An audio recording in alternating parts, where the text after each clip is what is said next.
expected to be filled with disgust when I walked into his room, but after he opened the door and drew me in an embrace, I felt pity instead.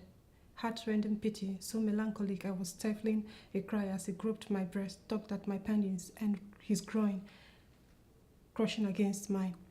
My dress was discarded in minutes, and his pants and shirts were off in seconds. We stumbled onto the bed. He wanted me to be on top.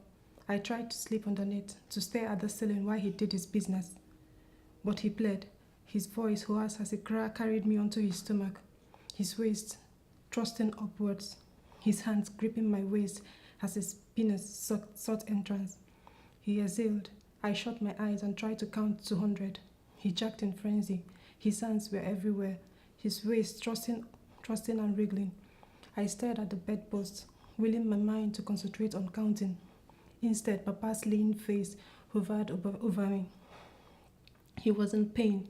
He was crying. He was Edward. I began to cry. Edward mistook it for pleasure. He bucked and tightened his grip on my waist. His eyes shut so tight, and then it was over. I got off him and ran to the toilet. My name is Ukamaka Olisakwe. I'm from Nigeria. I'm a novelist, a short story writer, an essayist, and also a screenwriter. I think the best thing is that we have over 240 dialects and ethnicities, so many cultures, so many things to inspire me. I never run short of inspirational things to write about because we have so much more to talk about. The worst thing is that I have to deal with the fact that we have this succession of governments that do not support literary activities, do not support creativity, and I think that's one of the most difficult things for a writer in Nigeria. It's a place where you learn to be hopeful. Even though we have this high rate of poverty, you never run out of hope. You don't give up. It's like when you give up, you're giving up on your community. And you know, we are this tightly knit, close-knit community kind of people. So we don't ever give up.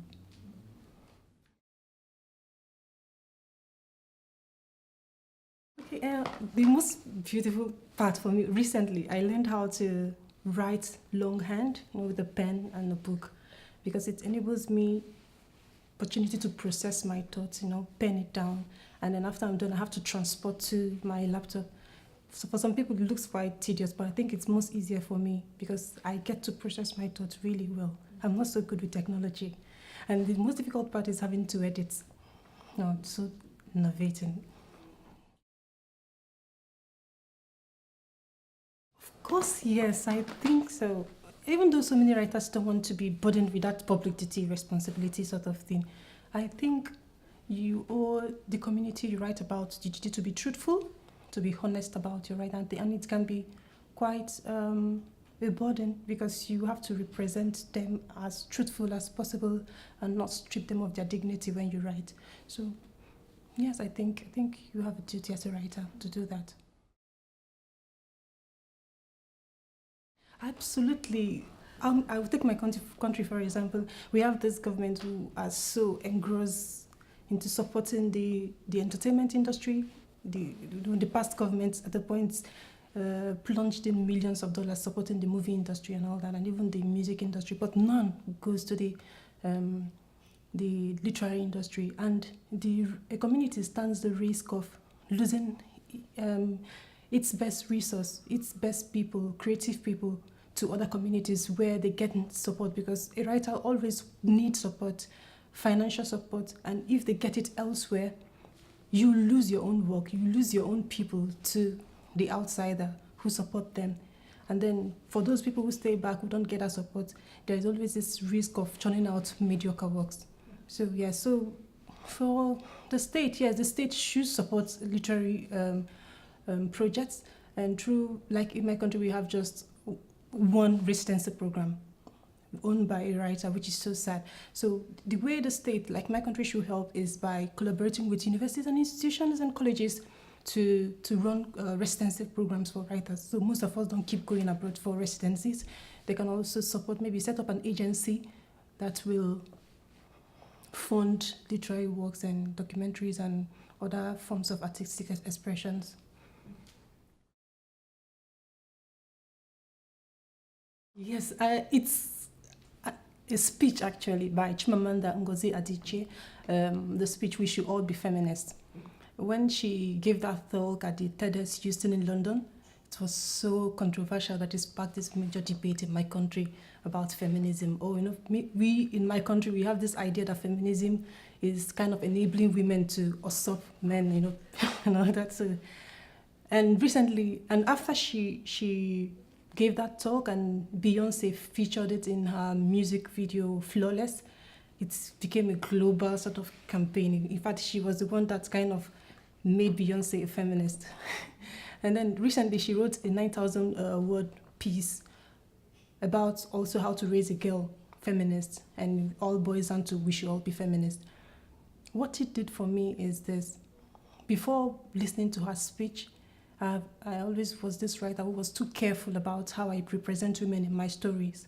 I had to twist and make my women so that they don't betray society's expectation of women. They must be moral, they must be this, they must be that. And many times it's not truthful. It doesn't represent the reality I live in, I see.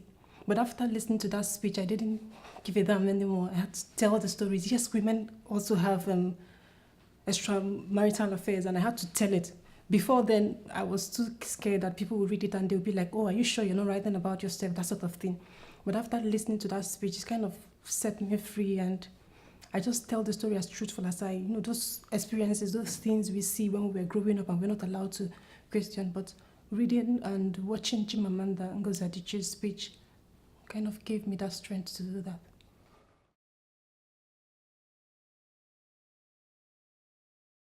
Before I left for Nigeria on August 19, I told my children, even before I got my visa, when I got the letter from Iowa that I should come here for the 10-week program, I told my children, I have 3 kids. One is 14, she's a girl, Chidima. The second one is 12, she's Chisom, a girl also. And the last one is a boy, he's 9 years old, Chukwubuike. So I told them I was going to Iowa City and I'm going to, so they asked me, so what are you going there to do? I said, okay, I'm going there to write. And I said, okay, so what are you going to write about? I said, I'm going to complete a full length of work, a novel, my first, a new draft.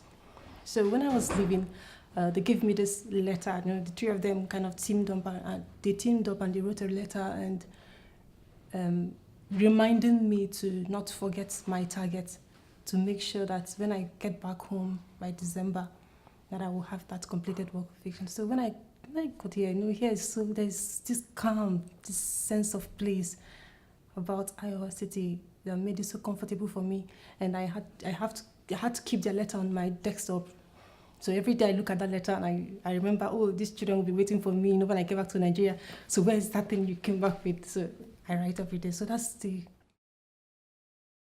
is like the best experience for me as a writer from Nigeria, especially coming from a place where we have so many people who have stories to tell, so many creative people, but with little support. And then having a program like this, giving me this opportunity. And coming to Iowa City, what it did for me, for number one, is I had the opportunity to interrogate situation back home. When you live in a place, you don't really get to interrogate certain things. You don't even know that certain things are not normal, should not be. But after coming here and living away from home for a very long time, for weeks and all that, I had the opportunity to compare reality here and over there. And I think we have so many things to get right in my country, and I have to thank this program for that. And for me, I'm going to do my own little part by writing about them. And then the beautiful thing about this place is, I always find it difficult not writing outside of my home. But coming here, this place feels so much like home that I write every day. And I think that's one of the most victorious things for me.